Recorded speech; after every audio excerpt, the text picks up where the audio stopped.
This is News 25 with Deanna O'Donnell.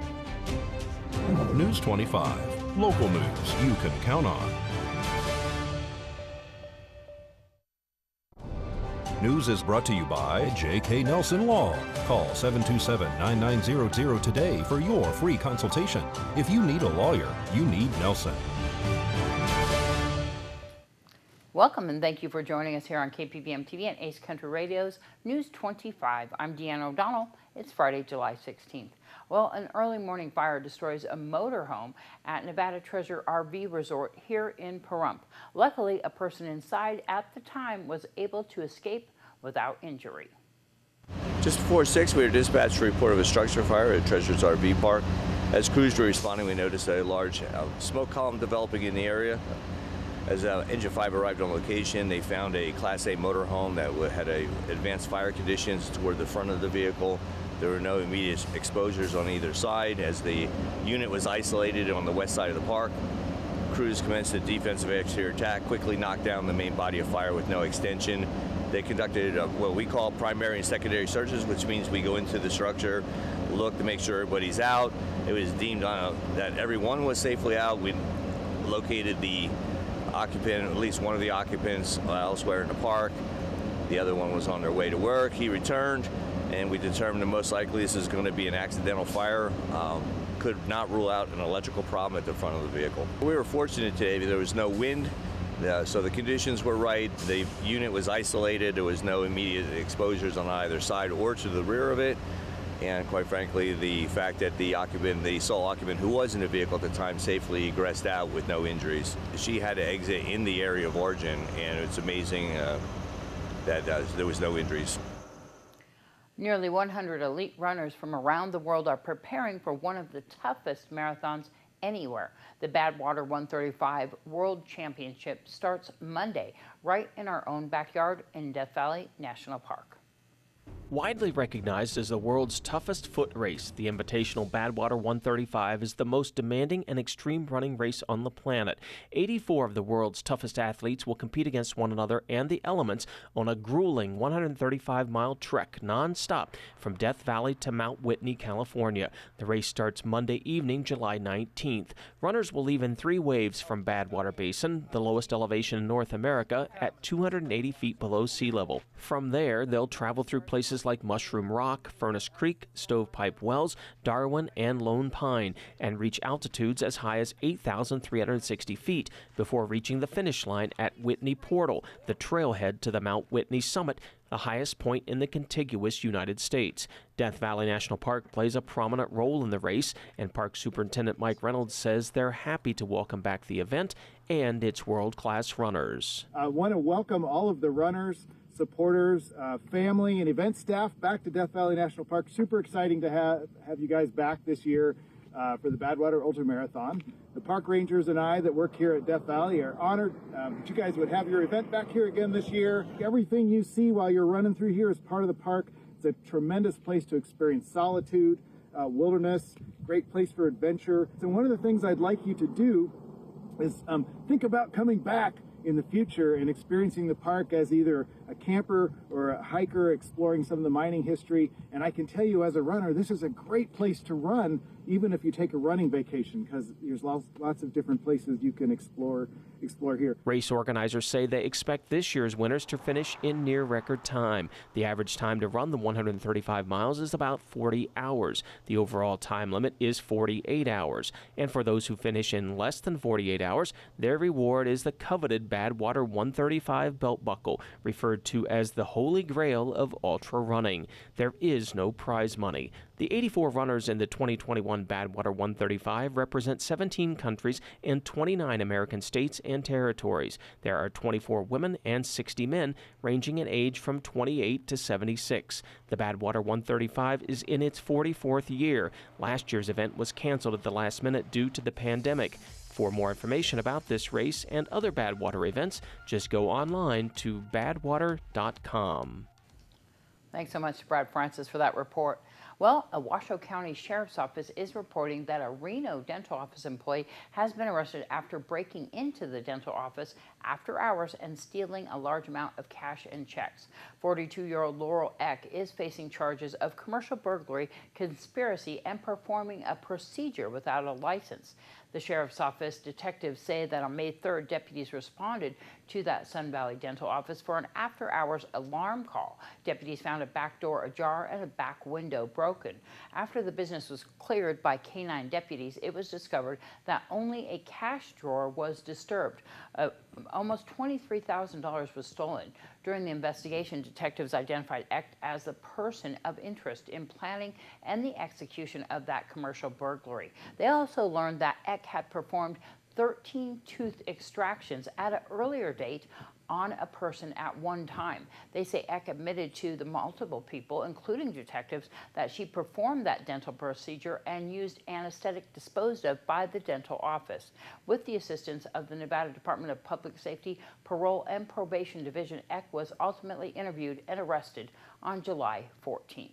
News 25 will return right after this break. You're watching News 25, the most recognized and farthest-reaching local news in Nye County. News 25, local news you can count on. Back. A pickup truck hauling a large trailer crashed today, and the trailer rolled over on U.S. Highway 95 at mile marker 87. The crash blocked both travel lanes of the highway to traffic during the crash cleanup and investigation by Nevada Highway Patrol. The Nye County Sheriff's Office deputies arrived on scene and first reported this accident. The injuries are unknown at this time. Well, Nye County commissioners are throwing their support behind an effort to secure millions of dollars in grant money for a major road project. They're signing a letter for a grant application that would provide the county with money to rebuild Bella Vista Avenue. We should be really excited. This is a $22 to $25 million project over on Bella Vista to get that whole road done.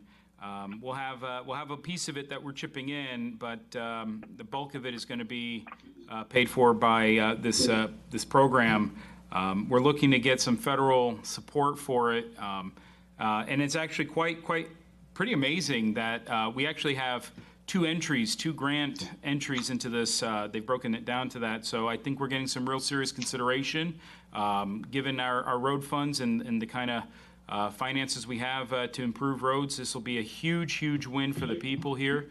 And Director Bowling, give us just a brief background, if you will, on Bella Vista and maybe some of the costs and what we're trying to get done here, please. Bella Vista will be widened, and all of it will be R&R. They'll remove and replace existing asphalt, and they will widen it. And we're hoping that they're going to put bike lanes in. Right now, they're trying to decide if that's actually in the budget or not. And that would be all the way out to state line. It starts at 160 and goes all the way to the California state line. And commissioners voted 4-1 to sign off on the grant support letter. Commissioner Donna Cox was not in attendance at the meeting. And a reported shoplifting at the Home Depot store here in Pahrump ends with the arrest of one man. Cordero Webster is under arrest and facing a charge of grand larceny. Nye County Sheriff's Office deputies responded to the Home Depot on Highway 160 for a report of a shoplifting in progress. Store employees told deputies the man, later identified as Webster, had fled the store with a shopping cart of unpaid-for merchandise, then continued on foot northbound into the desert before getting into a Ford Thunderbird near Boot Hill Drive and Highway 160. Deputies stopped the vehicle in which Webster was a passenger at Boot Hill and Basin Avenue. During questioning, Webster told deputies he had not stolen anything. Store representatives arrived on scene and positively identified Webster as the alleged shoplifter and provided officers a photograph of Webster pushing the cart and leaving the store. The woman driving the car consented to a search of the vehicle. Officers discovered a small air conditioner in the trunk. She told deputies she had never seen that before. Deputies say the photograph provided by Home Depot clearly showed that air conditioner in the cart Webster was pushing. The sheriff's office says when officers questioned Webster about other items he'd allegedly taken. He told them he had left everything in the cart when he left the property. The total amount of the stolen products was $1,215. Webster was arrested and booked on one count of grand larceny, which is the theft of goods or property with a value of more than $1,200. More news right after this break. You're watching News 25, brought to you by Mountain West Lawyer, Injury Attorneys, 727-9500. News 25, local news you can count on. Well, COVID-19 case counts and the positivity rate continues to increase in our communities. The Southern Nevada Health District is now recommending both unvaccinated and vaccinated people wear masks in crowded indoor public places where they may have contact with others who are not fully vaccinated. Using masks correctly, they say, has proven to be effective in helping to prevent people from getting and spreading COVID-19. With the rise in cases and slowing vaccine rates here in Southern Nevada, the Health District's recommendation to wear masks in crowded public settings, including grocery stores, malls, large events, and casinos, is a step to fully utilize the tools that we have available to stop the pandemic. In addition to wearing face masks, the Health District and its partners continue to offer COVID-19 vaccines and testing throughout Southern Nye County and Nevada. COVID-19 vaccine is the most important and effective step, they say, that people can take to protect themselves and others from this virus. Additionally, people who are sick should stay at home and get tested if they have symptoms related to COVID-19. People who are unvaccinated and have taken part in activities that put them at higher risk for COVID-19, such as traveling or attending mass gatherings, should also get tested. For more information and resources, including vaccine clinics and testing sites, they are available right there on the Southern Nevada Health District's website at snhd.info/COVID. That's snhd.info/COVID. Los Angeles County will reinstate its mask mandate regardless of vaccination status starting at 11:59 p.m. this Saturday night. The county says that they have a significant uptick in new cases and deaths. LA County has seen more than 1,000 new coronavirus cases each day for the past 7 days, an alarming new rise as the Delta variant spreads. Los Angeles County has administered more than 10.7 million doses of the vaccine, and over 5 million residents are fully vaccinated. Well, accidents happen, and in the blink of an eye, a life can change forever. Meet a father of two who survived a life-threatening bull attack that destroyed his intestines. Eric Foreman has more on the rare intestinal transplant, giving him a second chance at life. Caleb Brooks and his young family live on a small farm in Alabama. We got the bull that attacked me when he was 2 days old. We raised him. I went and got hay that day. What happened next would change Caleb's life forever. Caleb pushed the hay bale in there. Cash just kind of puts his head down, and I mean, like the snap of a finger, darts right into his stomach. And he picked me up, and I went up in the air, and I was sideways, and he still put his head right here and smashed me into the tree. He was taken into emergency surgery at a nearby hospital, suffering from internal bleeding, and his intestines were crushed. Never in a million years would I have thought that my intestines were, just completely ruined. Caleb was flown to Cleveland Clinic and considered for an intestine transplant. If there's anything wrong with the intestine, there could be significant issues with maintaining that balance of fluid, electrolytes, and nutrition. He had nothing. I mean, he had only his stomach to about 10 centimeters of his duodenum. So there's no way he could be eating anything. That was just not possible. About 3 months after his accident, Caleb was put on the transplant waiting list. He and his family, including his newborn son, moved to Cleveland to wait. Good news came a few weeks later. Mr. Brooks, we have an intestine for you. This is a perfect match for you. After 10 hours in the OR, Caleb had new intestines. Being young and healthy, he recovered quickly and returned home to Alabama about a month after surgery. Briar, my oldest, is playing coach pitch baseball. I'm the head coach. Y'all see me out there hitting the ball and throwing him the ball. It's just awesome to be able to actually be able to do that. At Cleveland Clinic, I'm Erica Foreman. Thanks so much, Erica. What a fantastic story. After a scheduled revision surgery, Caleb is now back to work full-time as a sheriff's investigator. He will take medicine to prevent organ rejection for the rest of his life and will also have to take care of his new intestines with a healthy diet and lifestyle. Cleveland Clinic is one of the only a handful of hospitals in the United States that perform intestine transplants. Well, with alarming numbers about math scores falling in the United States during COVID, it's not a surprise that parents are looking for resources to help their children. One app that is booming is called PhotoMath. A quick picture with your cell phone is saving parents across the world the agony of trying to figure out their kids' math assignments. Kim Martinez reports. One evening I was helping my son with his homework, actually checking his homework. And it was full worksheet of problems that I had to calculate, to check. And then as an engineer, I thought, oh, maybe there is like some other way to do it. A clear case of necessity being the mother of invention. Engineer Demir Sobel knew he had the tools he needed to invent a better way when it comes to parents struggling to help their kids learn math at home during COVID. His big idea is called PhotoMath. Using an app on your cell phone, the student or parent can take pictures of the math problem, and the answers come right up. But Demir didn't want to stop at merely providing the correct answers. Can we actually then also explain these math problems to kids step by step, how they can be solved? It turned out they could, and since the pandemic, PhotoMath has been used to solve 2 billion math problems. Needless to say, usage has soared. Among those users is Denver mom and blogger Jamie Lee. I shared it as a resource for people who were going to be doing remote learning or homeschooling with their kids, and the reception of it was phenomenal. There's a free version of PhotoMath that gives you the answer. Then there's the paid app with animated tutorials showing the steps it takes to solve the math problem. Like I said, math is not my strong suit, so this has been really helpful for me to go over what I've forgotten since I was in 5th grade. The app is used worldwide. With many students on their own during COVID and parents trying to help, the app is booming. During lockdowns, we even saw 100% increase in usage. Especially what was interesting, we saw 3 times more downloads by parents. It's not that we have every problem in our database. We are generating solutions using our software powered by AI. Artificial intelligence comes to the rescue through an engineer who took a stressful problem, added a brilliant idea, and subtracted loads of stress for parents and students everywhere. Kim Martinez reporting.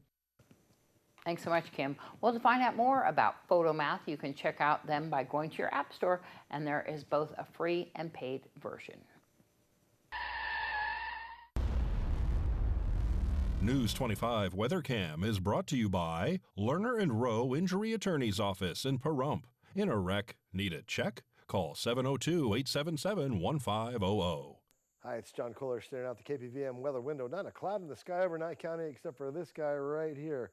But he looks like an eagle, doesn't he? I like that. We'll be back with a complete weather report. Come on back. News 25 weather is brought to you by Dairy Council of Nevada. The splash of cream in your coffee, the dollop of sour cream on your burrito, the melted toasty cheese on your pizza. Undeniably delicious, undeniably dairy. Enjoy what's real. Hi, good evening, Nevada. It's John Kohler from the KPVM Weather Studios on a Friday. It's a fabulous day for me, hair-wise. Look at this. It's laying all down. I can't believe it. I don't know what it is. I think it's probably a decrease in the temperatures, just kind of making things settle in for us as we look up and down the state. Look at this, upper 90s. We didn't even crack the triple digits until we get down to about Beatty, 102 degrees down in Beatty. Amargosa in Las Vegas, bucking the trend and staying strong. Do it, Vegas, 108 degrees. Death Valley, 119 degrees today. But here in the paradise of Pahrump, where the air is pure and the grass is green and everybody's constantly groovy, it's 103 degrees. Whoa. It was warmer earlier. It's better than Vegas at 108. How about that? 5:38 a.m. The sun rose this morning. It's going to go into the ocean at 8 o'clock. Sharp. Look for it. We have mostly clear skies tonight, which means some clouds, which means pretty sunset. Enjoy that. 18% humidity as we head into the week. Is it going to be cloudier? Yes, it will. Look at all these clouds, clouds, clouds, clouds all the way. They'll be starting about Sunday. Winds dipping down as we head into cloudy, monsoony weather. We're going to see some rain over the weekend, maybe on Sunday, Monday possibly also. There's, some scattered showers here and there in the forecast. Temperature is going to be retreating about another 10 degrees by the end of the week, so that's a nice trend to look forward to. And it's going to be a beautiful weekend. I hope you all enjoy it, and we'll see you on the other side. Back to the desk. Here's Deanna. Thanks, John. If you want to see the movie in the park tomorrow night, that's Saturday night, 8:15 there at Ian Deutsch Memorial Park. It's Tom and Jerry. You can, of course, find out more on our local Pahrump Facebook page. We have the whole schedule. We'll see you back here on Monday. Have a great weekend.